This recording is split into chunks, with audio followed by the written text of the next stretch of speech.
नमस्कार विद्यार्थी मित्र, बघा आपण बघत होतो एक्सरसाइज 3.1. एक्सरसाइज 3.1 बरेचसे आपण बेसिक प्रॉब्लेम बघितले. बरेचसे काही विद्यार्थ्यांचे मला डाऊट्स पण आलेले आहेत. ते डाऊट्स पैकी बरेचसे प्रॉब्लेम आपण इथं सॉल्व्ह करणार आहोत. ओके, तर त्यामध्ये बघा एक्सरसाइज 3.1 क्वेश्चन नंबर 3 मधला आय थिंक 5 नंबरचा डाऊट आहे. Integration of 2x minus 7 upon under root of 4x minus 7 into dx. बघा काय प्रॉब्लेम आहे. 2x minus 7 upon under root of 4x minus 7 या पद्धतीनं.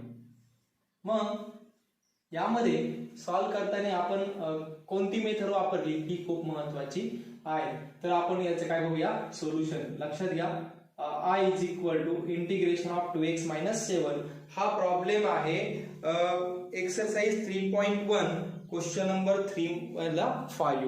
ओके ओके बघा, तर हा प्रॉब्लेम सॉल्व्ह करताना तुम्हाला मी सांगितलं की एक्सरसाइज 3.1 मधला ईच अँड एव्हरी प्रॉब्लेम हा काय थोडा डिफरंट टाइपने आपण इथे सॉल्व्ह केलेला आहे. बघा ओके, तर ह्या रूटचं साइन आल्यामुळं दोन मेथड आहे, rationalisation numerator and denominator. Rationalisation केलं आपण 4x minus 7 ने न्यूमरेटरला आणि डिनॉमिनेटरला, तर डिनॉमिनेटरचा रूट मात्र कॅन्सल होईल, परंतु रूट कुठे येणार आहे, परत न्यूमरेटर मध्ये येणार आहे. ओके, त्यामुळं परत तुम्हाला काय असणार आहे, अडचण होणार आहे. परत रूटचा चिन्ह डिनॉमिनेटरचा व्हॅनिश होणार पण न्यूमरेटर मध्ये येणार. त्याऐवजी मी बघा करतोय put 4x minus 7 is equal to t put करतो. बघा put 4x minus 7 is equal to t. Important problem आहे, लक्ष बघूया. Put 4x minus 7 is equal to t put केल्यामुळे differentiate with respect to x. मग 4x चा derivative 4, 7 चा 0 आणि त्या t चा येईल dt upon dx. यावरनं याला इक्वेशन नंबर फर्स्ट म्हणतो. त्यानंतर dx is equal to 1 upon 4 into dt equation number second. Put first and second in main problem. Equation first आणि सेकंड मेन प्रॉब्लेम मध्ये टाकतो. बघा मग हा 4x minus 7 is equal to 2x, पण आता मात्र व्हेरिएबल t मध्ये गेलाय म्हणजे आपले सर्व व्हॅल्यू पण कशा पाहिजे, आपल्याला t मध्येच पाहिजे. म्हणून आपल्याला ह्या x ची पण किंमत काढावी लागेल. 4x minus 7 is equal to t, hence x is equal to t plus 7 upon किती 4. काय केलं, हा मायनस 7 इकडे प्लस निघाला, हा मल्टिप्लाय इकडे divide. x is equal to t plus, त्याला इक्वेशन नंबर 3 म्हणतो. Put first second and 3 main problem. I is equal to integration. बघा गंमत आता 2 into x ची व्हॅल्यू काय, x ची value t plus 7 upon 4, t plus 7 upon किती 4. Okay, t plus minus 7 into upon dx. dx ची value पण find out केली किती 1 upon 4 into dt, कारण की सर्व प्रॉब्लेम t मध्ये कन्वर्ट करायचा ना म्हणून. त्यानंतर अंडर रूट ऑफ फक्त रूट t असणार. का बरं, 4x minus 7 साठी आपण काय पुट केले, t पुट केलाय. ओके, मग I is equal to हा आपण पूर्ण प्रॉब्लेम सॉल्व्ह करूया. 2 2 जा 4 that is t plus 7 upon 2 minus 7 upon root t into किती 1 upon 4 into dt. 1 upon 4 constant आहे. I is equal to integration of t plus 7 minus 14 upon 2 whole divided by t raised to 1 by 2 into 1 upon 4 इथं constant घेतो 1 upon 4 into किती dt. त्यानंतर हा I is equal to 1 upon 4 constant integration of 7 minus that is t minus 7 upon 2 whole divided by t raised to 1 by 2 मी वरती घेतो. बघा मग हा प्रॉब्लेम लिनियर मध्ये असा होईल t minus 7 upon 2 into bracket raised to minus 1 by 2 into dt. वरती गेला ना, हा 1 upon 2 पण कॉन्स्टंट आहे, बाहेर आला 1 by इंटिग्रेशन ऑफ किती आलं t minus 7 into t raised to minus 1 by 2 into dt. आता हे ब्रॅकेट जर सॉल्व्ह केलं is equal to 1 by 8 integration of t into t raised to 1 by 2 t into t raised to 1 minus 1 by 2. Okay, t ना याला multiply केलं minus 7 into t raised to minus 1 by 2 into dt. हे अतिशय सोपं आलं. 1/8 integration of t into t raise to म्हणजे किती 1 1 plus minus म्हणजे t raise to 1/2 into d t separate पण केलं -7 into t raise to -1/2 plus 1 बघा बेस सेम होता t raise to -1/2 as it is into d okay. आता मात्र याचा आन्सर काय आहे ना 1/8 ॲज इट इज इंटू 1/4 हे ॲज ऍक्च्युली सर्व यायला होतं ओके सर्व यायला घेतलं की अडचण नाही 1/8 हा टोटल याला असणार आहे 1/8 ही टोटल याला असणार आहे 1/8 into t raise to 1/2 integration 1/2 plus 1 upon 1/2 plus 1 minus 7 into t raise to -1/2 plus 1 upon t raise to -1/2 plus 1 okay plus capital C हे ऍक्च्युली असं लिहिते 8 t raise to 3/2 2 1 2 2 plus 1 3/2 upon 3/2 minus 7 into t raise to 1/2 upon 1/2 plus c हा 2/3 होईल okay 2/3 म्हणजे कसं येईल 2 upon 2 वरती जाईल 8 3 जा 24 into t raise to 3/2 minus हा 7 2 वरती जाईल 14 upon 8 into t raise to किती 1/2 प्लस कॅपिटल कळलं का हा 2 7 ला मल्टिप्लाय आणि 1/8 ने आतमध्ये पण मल्टिप्लाय केलं नंतर 2 1 जा दॅट इज 212 अँड 2 4 जा 2 7 जा म्हणजे काय होणार टी परत टी ची किंमत काय पुट केली ती टाकून द्या 4x - 7 4x - 7 bracket raise to 3/2 minus 7/4 4x - 7 bracket raise to 1/2 plus c आणि हा किती 1/12 हे तुमचं काय असणार आहे आन्सर असणार ओके. बघा एकदा परत एकदा पुढे काय डाऊट आहे मी परत एकदा काय करतो तुम्हाला एक्सप्लेन करतो ओके ओके परत एकदा मी एक्सप्लेन करतो लक्ष द्या प्रॉब्लेम होता 2x - 7 upon cube root of under root of 4x - 7 बघा यामध्ये मेथड ऑफ सबस्टिट्यूशन वापरली तरी आपण चालणार आहे का बरं की ह्या रूटचं इंटिग्रेशन डिनॉमिनेटरला आहे रॅशनलायझेशन केलं तर न्यूमरेटरला रॅशनलायझेशन केलं तो न्यूमरेटरला रूट होणार आहे ओके मग त्यापेक्षा आपण काय केलं जे काही रूट मधलं चिन्ह 4x - 7 होतं त्याला टी पुट केलं ओके म्हणजे तुम्ही एखाद्या एक्झाम्पल मध्ये जो अंडर रूट मध्ये असणार आहे त्याला टी पुट केलं तरी चालेल ओके मग 4x - 7 is equal to t put केल्यानंतर बघा इंटिग्रेशन मध्ये पुट केल्यानंतर तुम्ही एखादी मेथड जर पुट करत असाल तर त्याचा डेरिव्हेटिव्ह घेणं गरजेचं आहे म्हणजे काय तुम्ही जर एखादा टी पुट केले म्हणजे त्याचा विथ रिस्पेक्ट टू dt दिसला पाहिजे इथं x आहे म्हटल्यानंतर विथ रिस्पेक्ट टू dx दिसला की नाही मग इथं जर टी पुट केला विथ रिस्पेक्ट टू कोण दिसला पाहिजे dt आणि म्हणून या dx ची व्हॅल्यू रिप्लेस करावी लागते ओके मग त्यानंतर ज्याला पुट केलं इक्वेशन नंबर फर्स्ट द्या डेरिव्हेटिव्ह घ्या dx ची व्हॅल्यू काढा dx ची व्हॅल्यू इक्वेशन नंबर सेकंड म्हणा त्यानंतर x ची व्हॅल्यू पुट करा 3 1 2 3 त्या इक्वेशन मध्ये टाका आणि हा सर्व कशाचा कॅल्क्युलेशनचा भाग आहे ओके इथं 1 अपॉन काय होते 12 आणि परत एकदा व्यवस्थित 2 4 जा 8 2 7 जा 7/4 इज करेक्ट आन्सर आहे कदाचित तुमच्या क्वेश्चन टेक्स्ट बुक मध्ये 13 झाले हा तेव्हा बी केअरफुल ओके हा होता तुमचा डाऊट मधला प्रॉब्लेम घ्यालो व्यवस्थित ओके बघा त्यानंतर हा एक प्रॉब्लेम आहे i is equal to integration of 3 upon root of 7x - 2 minus root of 7x - 5 1 upon दोन रूट आले बघा तर आपण त्याला रॅशनलायझेशन ने करूया काय by method of rationalisation numerator and denominator by याच्या कॉन्जुगेट म्हणजे कोणी 7x - 2 plus under root 7x - 5 okay plus केलं मग i is equal to integration of 3 upon किती under root of 7x - 2 minus under root of 7x - 5 multiply by root of 7x - 2 plus root of 7x - 5 upon under root of 7x - 2 plus root of 7x - 5 minus plus plus आहे cancel केलं original step आहे रॅशनलायझेशनची ती method आहे okay मग in फ्रंटचा multiplication a upon b multiply by c upon d कसं असतं a upon b multiply by c upon d ac upon bd मग 3 टाइम काय असतं 3 time under root of 7x - 2 plus under root of 7x - 5 whole divided by a minus b a plus b that is a square plus b square that is 7x - 2 plus a plus b, a minus that a square minus b square, a square minus b square, that is 7x minus 5. काय formula वापरला? a minus b आणि a plus b म्हणजेच काय म्हणते a square minus b square. Okay, मग जे काय cancel होईल ते व्यवस्थितपणे बघा. एकदा प्रॉब्लेम होईल I is equal to integration of किती 3 time 3 into 7x root of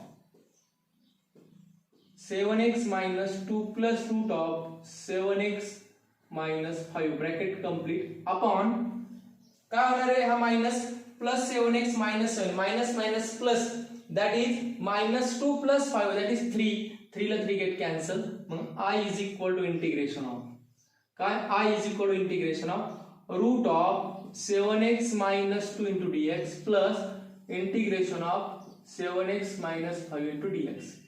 हा I is equal to काय म्हणता येईल integration of 7x minus 2 bracket raised to 1 by 2 into dx plus 7x minus 5 bracket raised to 1 by 2 into dx. मग ax plus b काय म्हणतो मी ax plus b bracket raised to n चे integration काय आहे ax plus b bracket raised to n plus 1 upon n plus 1 into 1 upon a. का बरं ax चा derivative 1 upon a that is equal to 7x minus 2 3 by 2 upon 3 by 2 into 7 plus 7x minus 5 bracket raised to 3 by 2 1 by 2 plus 1 that is 3 by 2 upon 3 by 2 plus into 7 that is equal to 7 3s are 21 7 3s are 21 2 upon 21 common घेतला 2 upon 21 काय घेतला common. मग answer आलं 3x minus 2 bracket raise to 3 by 2 आणि plus 7x minus 5 bracket raise to 3 by 2 plus capital C. हे तुमचं काय असणार आहे required integration. Okay, now write down this carefully.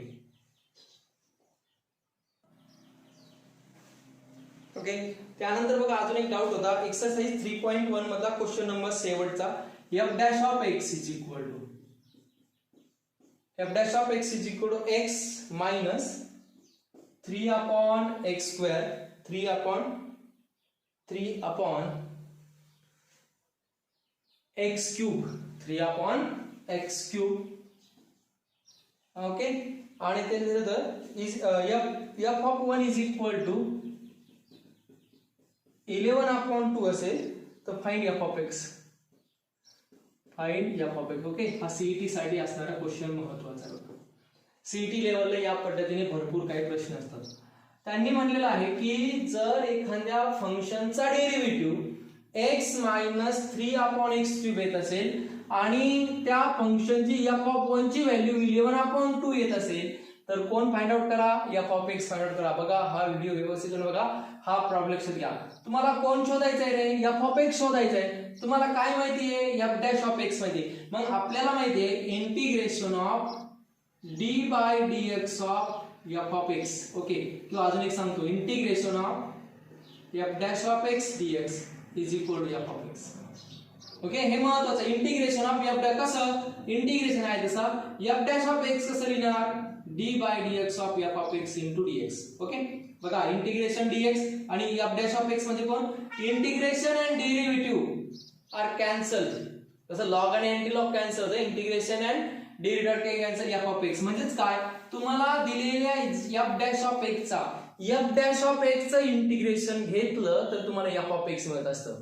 काय म्हणतोय परत बघा इंटिग्रेशनचा f डॅश ऑफ x चं इंटिग्रेशन घेतलं तर तुम्हाला f ऑफ x भेटत असतं. इन शॉर्ट लिहून घ्या व्यवस्थितपणे integration of f dash of x dx is equal to f of x plus c. मग इथे एक c ची गंमत आहे छोटीशी. ती गंमत c ची व्हॅल्यू काढण्यासाठी तुम्हाला एक फंक्शनची व्हॅल्यू पण दिलेली असते. ते कसं सॉल्व्ह करायचं लक्ष द्या. आपल्याकडे फॉर्म्युला आहे, मला f ऑफ x शोधायचा होता म्हणून इंटिग्रेशन ऑफ म्हणजे याचं काय घ्यायचंय मला इंटिग्रेशन घ्यायचं म्हणून काय तुम्ही integration of f dash of x dx is equal to integration of x minus 3 upon x cube into dx. Integration of म्हणजेच कोण आला तुमचा f ऑफ x आला. Okay, integration of f dash of x f of x formula नुसार into दोन function आहे first second दोघांना separate करा integration of x dx minus 3/x³ into dx okay त्यानंतर इज इक्वल टू x चं integration मला माहिती आहे x²/2 मायनस 3 कॉमन बाहेर इंटिग्रेशन कॉन्स्टंट बाहेर 1/x³ मध्ये x⁻³ dx विद्यार्थी मित्र हो हे वरती घेतलं लिनियर मध्ये कन्वर्ट केलं x⁻n मध्ये ओके मग आता याचा डेरिव्हेटिव्ह करायला सोपा आहे मग f(x) इज इक्वल टू आली तुमची किंमत x²/2 मायनस 3 इंटू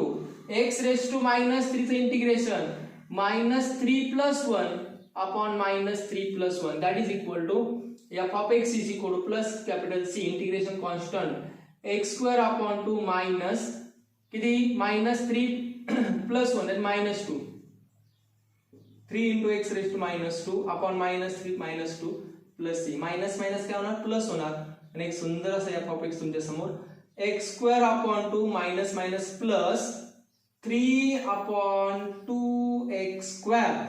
आता काय म्हणून सर x² कसं आलं इथे x⁻². जसा x² डिनॉमिनेटर असं वरती गेल्यानंतर मायनस होतो बघा 1/x⁻m तुम्हाला असं लिहिता 1/x⁻m is equal to x⁻m आणि x⁻m असेल तर 1/x⁻m असं पण लिहिता ओके फिजिक्स मध्ये करता बघा तुम्ही 10⁻² वरती गेला तर 10 चा स्क्वेअर होतो आणि खाल्ल्यानंतर 10⁻⁻ होते ओके या पद्धतीने प्लस कॅपिटल C हा 3 आहे तरी मायनस मायनस काय आली प्लस आता तुम्हाला माहिती दिलंय की f(1) ची व्हॅल्यू म्हणजे दिलेल्या फंक्शन मध्ये x ची व्हॅल्यू 1 टाकली तर आन्सर किती येतं 11/2 टाकून बघू f(1) is equal to 1/2 x ची व्हॅल्यू 1 ठेवली 3/2 plus c is equal to किती ते 11/2 म्हणजेच काय 1/2 प्लस 3/2 1/2 प्लस 3/2 that is equal to 3 4/2 addition केली plus c is equal to 11/2 आणि यावरून मला c ची व्हॅल्यू मिळेल c is equal to 11/2 minus 4/2 that is c is equal to काय आले c is equal to 2 cancel sorry 11 minus 4 that is 8 okay 11 minus 4 sorry 11 minus 4 7/2 okay मग c ची value पण आली आणि मला कोण विचारलं f(x) मला f(x) व्हॅल्यू कुठे मिळाली तच मिळाली f(x) इज इक्वल टू परंतु इथे ऍडव्हान्स मध्ये एक c आला ना या c ची व्हॅल्यू मला पाहिजे होती इंटिग्रेशन कॉन्स्टंट म्हणून ती काढली मी 7/2 म्हणून तुमचा f(x) आला last answer f(x) is equal to x²/2 plus 3/2x² plus 7/2 काही गडबडीमध्ये मुलं काय करतात या c ची व्हॅल्यू काढतच नाही आणि पूर्ण त्यांचा फक्त 1 मार्क मिळतो फक्त लक्षात घ्या f(x) काढताना हा c मॅटर करतो इंटिग्रेशन मध्ये आणि त्या c ची व्हॅल्यू काढण्यासाठी तुम्हाला अशी काहीतरी किंमत दिलेली असणार आहे f(1) इज इक्वल टू 11/2 त्यावरून आपण काय करणार आहे या c ची व्हॅल्यू काढणार आलेल्या c ची व्हॅल्यू परत त्या f(x) मध्ये टाकून द्यायचं ओके म्हणजे येताना याला एक क्वेश्चन नंबर सॉरी काय म्हणायचं इक्वेशन नंबर फर्स्ट म्हणायचं आणि इक्वेशन नंबर काय म्हणायचं याला सेकंड म्हणजे f(x) आल्यानंतर c ची व्हॅल्यू काढायला इक्वेशन नंबर सेकंड म्हणायचं आणि पुट सेकंड इन फर्स्ट आणि मग ते तुमचं काय होतंय f(x) ओके हे होते तुमचे डाऊट या एक्सरसाइज मध्ये आपण एवढे प्रॉब्लेम आपण घेतले होते बघा इथं आपण एक्सरसाइज 3.1 थांबवतोय जेवढे काही प्रॉब्लेम झाले ते परत एकदा बघा सॉल्व्ह प्रॉब्लेम बऱ्याचशा विद्यार्थ्यांनी मला सॉल्व्ह करून पाठवलेले आहेत ते आपण बघितलेले आहेत जे काही प्रॉब्लेम होते त्यामध्ये या पद्धतीने आपण एक्सरसाइज 3.1 घेतले आहे यानंतरचे जे मी 10 मिनिटं लेक्चर घेणार आहे ते खूप महत्त्वाचं आहे मिस करू नका व्यवस्थितपणे बघा काय तर काय होतंय सुरुवातीचा व्हिडिओ बघताना शेवट राहून जातंय तेव्हा बी इम्पॉर्टंट यानंतरचे 10 मिनिटं खूप महत्त्वाचे तुम्हाला दोन नवीन एग्जाम्पल कसे सॉल्व्ह करायचे ते जुन्या सिलेबस मध्ये होते पण नवीन मध्ये एवढे 2-3 प्रॉब्लेम दिले आणि मग त्यामुळे तो प्रॉब्लेम कसा ओळखायचा तो कसा सॉल्व्ह करायचा हे आपण बघणार आहोत दोन फॉर्म्युले आहेत आणि तो सॉल्व्ह कसा करायचा ओके ही होती तुमची एक्सरसाइज 3.1 सॉल्व्ह एक्झाम्पल पण आपण घेतलेले आहेत सॉल्व्ह एक्झाम्पलचं तुम्हाला एक व्हिडिओ बनवला एक्स रेकॉर्डर वरती तो तुम्हाला YouTube वरती शेअर केला आहे तो पण बघा आणि हा पण बघा ओके आणि हे प्रॉब्लेम मिस करू नका एक्सरसाइज 3.1 खूप म्हणजे खूप महत्त्वाची आहे okay now write down this carefully and after this problem 10 minutes is most important okay बघा तुमच्या समोर हे फर्स्ट फॉर्म्युला आहे सेकंड फॉर्म्युला आहे व्यवस्थितपणे बघा बरं दोन फॉर्म्युले तुम्हाला सेम दिसताय का बऱ्याचशा विद्यार्थ्यांना 50% विद्यार्थ्यांना हे सेम दिसतंय काहींना बघा. 50% विद्यार्थ्यांना मात्र हे थोडे डिफरंट वाटत आहे. म्हणजे ऍक्च्युअली त्यांचं म्हणण्याचं इंटिग्रेशन एफ ऑफ एक्स आपण log of mod of f of x म्हणतात, इथं 2 एफ ऑफ एक्स. पण व्यवस्थितपणे बघा उरलेल्या 50% ओळखलं की काहीतरी आहे. काय वाटतं बघा बरं. ओके व्हेरी गुड, ओळखलंय पाहिजे. काय की f dash of x upon f of x आहे. F dash of x upon काय आहे, root f of x dx आहे, इज इक्वल टू याचा आहे log of mod of f of x plus c आणि याचं इंटिग्रेशन आहे 2 into f of x plus c. Okay okay very good, बरोबर ओळखलं विद्यार्थ्यांनी. पण 50% विद्यार्थ्यांनी फोकस केला नाही की डिवाइडचं साइन आणि हे रूटचं त्यांना लक्षात नाही. बघा मग असे काही प्रॉब्लेम आहे की ज्या प्रॉब्लेम मध्ये आपल्याला नुसतं वरच्यावर बघून लगेच टाईप कंट्रोल होत नाही. बरेचसे प्रॉब्लेम हे थोडे व्यवस्थितपणे बघावे लागतात तर त्यांचं नेचर कळतं. ओके वरच्यावर एखाद्याच तुम्ही जर नेचर बघत असाल आणि त्याच्यावर विश्वास ठेवत असाल तर ते चुकीचं आहे. ओके थोडा त्यामध्ये आपण काय करावं लागतं, हे आपल्या रिअल लाईफ मध्ये असो किंवा आपल्या मॅथमॅटिकल प्रॉब्लेम मध्ये असो. आणि सर्वात महत्वाचं आहे आपला मॅथमॅटिक्स आणि आपलं रिअल लाईफ खूप महत्वाचं आहे. आपल्या क्लासमध्ये आपण जेवढे सपोज 80 स्टुडंट असेल, काही वेळेस कॉलेजमध्ये जर हजार स्टुडंट असतात तरी पण आउट ऑफ 1500 स्टुडंटचे नाव आपल्या तोंडपाठ असतात किंवा त्याचं नाव गाव वगैरे असतं. आपल्याला एवढं नाही पाहिजे, आपल्याला फक्त इंटिग्रेशन मध्ये फक्त टॉप 11 किंवा टॉप 10 फॉर्म्युलेज पाठ करायचे. कळतंय का? म्हणजे जेवढी मेमरी तुमची आहे प्रत्येकामध्ये ॲबिलिटी असते. आपल्या कॉलेजमधील आपण 500 स्टुडंटचे नेम त्यानंतर त्यांची बरीचशी काही माहिती, त्यांचा एरिया असेल, कुठं राहता हे फाइंड आउट करू शकतो. त्याचा म्युच्युअल फ्रेंड, त्यांचाही म्युच्युअल फ्रेंड, एवढं आपण रिमाइंड करू शकतो. म्हणजे आपल्याला इंटिग्रेशन मध्ये आपण 11 प्रॉब्लेम रिमाइंड करू शकत नाही का? तर ऑब्विसली करू शकतो. तुम्ही म्हणजे सर 11 काय आम्ही 50 करू शकतो, पण ते होत नाही. महत्वाचा मुद्दा का होत नाही की तुम्ही त्यामध्ये इन्व्हॉल्व झालेले असतात. जसं कॉलेजच्या फ्रेंड्स मध्ये आपण पूर्णपणे इन्व्हॉल्व झालेलो असतो तसं आपण मॅथमॅटिक्स शिकताना तो प्रॉब्लेम करत असताना पूर्ण इन्व्हॉल्व होणं खूप गरजेचं आहे. वरच्यावर नाही आले भेटले गेले असं नाही, ते तो का आपण त्याला फॉर्मॅलिटी म्हणतो. आणि मग हा प्रॉब्लेम बोर्डच्या पेपरला आला तर तो पण फॉर्मॅलिटी म्हणूनच बघतो फक्त तुम्हाला आणि तो सुटत नाही. कळलं का? तो पण मग फॉर्मॅलिटी कम्प्लीट करतो. तुमच्या समोर आलाय 3 मार्कासाठी सॉल्व्ह करायचं सॉल्व्ह करा, नाही तर मी चाललो. ओके गेला मध्ये 0 मार्क. सेम आहे रिअल लाईफ पण आपलं मॅथमॅटिक्स अगदी सेम आहे. बघा फॉर्मॅलिटी म्हणून त्यांच्याकडे बघत नका. तो प्रत्येक प्रॉब्लेम प्रॉपरली बघा. एक्सरसाइज 3.1 आणि त्यामध्ये असलेल्या आपण म्हणतो थोड्या खाचा खोचा महत्वाचे शब्द आहे बघा, त्या पद्धतीने बघा. आणि मग आपण बघतोय f of x upon f dash of x. म्हणजेच काय एक एक्झाम्पल तर तुम्ही पहिल्या फॉर्म्युल्याचं इंटिग्रेशन ऑफ cos x अपॉन sin x dx. Integration of cos x अपॉन sin x क्लिक झालं पाहिजे की sin x चा डेरिव्हेटिव्ह न्यूमरेटर मध्ये उपलब्ध आहे म्हणून याचा आन्सर आहे log of mod of sin x plus c. Okay direct integration. त्यानंतर integration of 1 upon x into log x dx. खूप काही गडबड झाली अतिशय, म्हणजे 1 अपॉन x लॉग कसा प्रॉब्लेम सॉल्व्ह करायचा काय गडबड झाली. पण चालाक चतुर हुशार असाल तर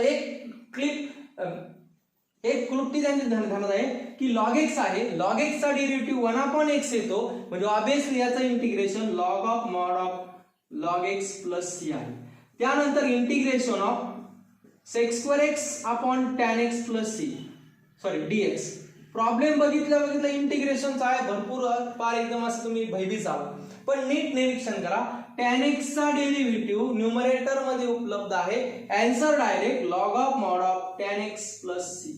म्हणजेच काय हा फॉर्म्युला जर पाठ असेल तर तुमचा कोणताही प्रॉब्लेम कुठेही जाऊ शकत नाही. ओके व्यवस्थितपणे समजून घ्या. याचं f dash of x upon डिनॉमिनेटरचा डेरिव्हेटिव्ह न्यूमरेटर मध्ये उपलब्ध असेल तर काही प्रॉब्लेम नाही. डायरेक्ट आन्सर लिहायचं log of mod of f of x plus c. Okay now write this.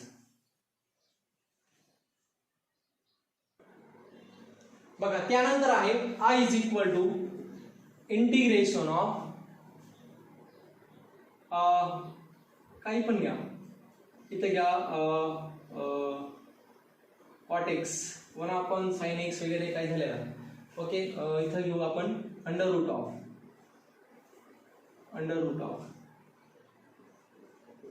log x into 1 upon x. Okay पण हे रूट मध्ये log x चा डेरिव्हेटिव्ह 1 अपॉन x म्हणजे log of mod of root म्हणजे शकतं का नाही. म्हणजे ज्याचा डेरिव्हेटिव्ह उपलब्ध आहे तो रूट मध्ये आहे म्हणजे 2 नंबरचा फॉर्म्युला वापरतील. काय म्हणता येईल मग dx direct answer I is equal to 2 into f of x. 2 into f of x म्हणजे किती 2 into log x plus c. Okay या पद्धतीने. त्यानंतर ही नोट म्हणून दिली तुम्हाला I is equal to integration of e raised to log of sin x into dx. लक्षात घ्या खूप महत्त्वाचा प्रॉब्लेम आहे सीईटी साठी. e raised to log एक कॅन्सल होतं तो लॉग बेस फॉर्म्युला आहे. e raised to log of f of x only f of x म्हणजे I is equal to only sin x dx. Okay e raised to log of sin x आणि म्हणून sin x चे integration minus cos x plus c. sin x चा cos x म्हणू नका तो derivative आहे minus cos x integration आहे. त्यानंतर I is equal to e raised to integration of I is equal to integration of e raised to x raised to 4 into dx.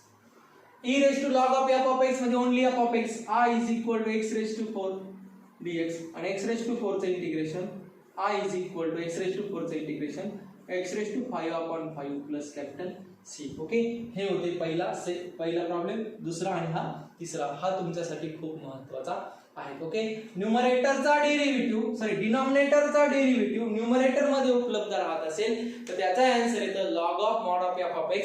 पण ज्याचा derivative न्यूमरेटरला available आहे तो जर रूट मध्ये येत असेल तर त्याचा आन्सर आहे 2 into under root of f of x plus c. Sorry for that 2 into root of f of x plus 2 root of f of x म्हणजे root of f of x plus c या पद्धतीने. म्हणजे जो denominator आहे तो as it is इथे घेतला तरी चालेल. आणि नोट आहे हाय का इंटिग्रेशन आहे ई रेस्ट आपण डेरिव्हेटिव्ह मध्ये पण घेतलेला आहे. ओके याचा वापर आपल्याला भरपूर इंटिग्रल फॅक्टर मध्ये होणार आहे. इंटिग्रल फॅक्टर लक्षात ठेवा खूप महत्त्वाचा आहे. सीईटी साठी वारंवार आलेला प्रश्न आहे find the integral factor of the following. मग तिथे मात्र आपल्याला ई रेस्ट टू लॉग चा बराच वेळेस वापर झालेला आहे. ओके या पद्धतीने होतं आजचं लेक्चर. एक्सरसाइज 3.1 व्यवस्थितपणे सॉल्व्ह करा. बरेचसे अजूनही झोपलेले आहेत त्यांनी जागे व्हा. एक्सरसाइज 3.1 पर्यंत या. काही मॅथमॅटिकल लॉजिक मध्येच गुंतलेले आहेत. सर्वांचा अभ्यास करा. येणाऱ्या नेक्स्ट व्हिडिओच्या आधी मी तुम्हाला महत्त्वाचे काही क्वेश्चन्स आहेत ती क्वेश्चन बघा. आतापर्यंत आपले बरेचसे काही चॅप्टर आपण कंप्लीट केले त्याची प्लेलिस्ट आपल्या YouTube चॅनलवरती आहेत. आपण सुरुवात केली होती ट्रिग्नोमेट्रिक फंक्शन या चॅप्टरवरनं. परत एकदा मी थोडं रिकॉल करतो. ट्रिग्नोमेट्रिक फंक्शन नंतर आपण घेतला पेअर ऑफ स्ट्रेट लाईन नंतर आपण घेतला डिफरन्शिएशन आणि डिफरन्शिएशन नंतर घेतला आपण ऍप्लिकेशन ऑफ डेरिव्हेटिव्ह आणि ऍप्लिकेशन ऑफ डेरिव्हेटिव्ह नंतर आपण घेतला इंटिग्रेशन. म्हणजे ट्रिग्नोमेट्रिक फंक्शन नंतर पेअर ऑफ स्ट्रेट लाईन नंतर डिफरन्शिएशन आणि ऍप्लिकेशन असे 4 चॅप्टर वरती जे काही महत्त्वाचे क्वेश्चन्स आहेत जे काही आतापर्यंत बोर्डला विचारले गेलेले आहेत ते सर्वचे सर्व क्वेश्चनचा विचार करून एक खूप महत्त्वाची अशी क्वेश्चन पेपर फॉर्मॅट मध्ये मी तुम्हाला असाइनमेंट म्हणून देणार आहे. ती असाइनमेंट तुम्ही लवकरात लवकर कंप्लीट करा. मी त्याची PDF फाईल आपल्याला सेंड करेल किंवा YouTube चॅनल आपण काय करूया लिंक करूया जेणेकरून तुम्हाला ती सॉल्व्ह करता येईल. ओके या पद्धतीने होतं आजचं लेक्चर. महत्त्वाचं आहे व्यवस्थितपणे बघा. Okay thank you very much for watching this video. Also like and subscribe it. Okay thank you.